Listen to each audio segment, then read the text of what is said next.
કોઈ જરૂર નહીં. પાછા ચમ પડતા હતા લ્યા? હા, પાછા ચમ પડતા હતા તમે કહેજો મને.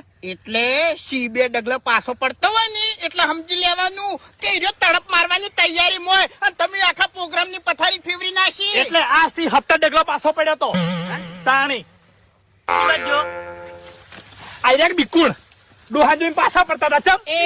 ચમ આ બીવાઈ ગયા લ્યા. આ તો એક નંબર ના બિકુળ છે હોય ને તો મને મારી ખવરાવરાઈ ફાઈન રહીન બીવાતો નહીં. અરે ભાઈ એ હવે આટલે હીરે બેહી રહ્યો હતો એટલે હું ઓમ ઉગમ્યું પણ આ વેટાણું ઓમ એટલે હું કમ્પ્લેટ કીધું ઘા આવે નહીં પછી ઝાપટું વન. એટલે ડોહો ચેટલે હતો એ રહ્યો? ડોહો તો આટલે જ હતો. એ ફેકુ હરીભાઈ ડોહો ઠેઠ આટલે બેઠો હતો તો ડોહો આટલે હતો. આટલે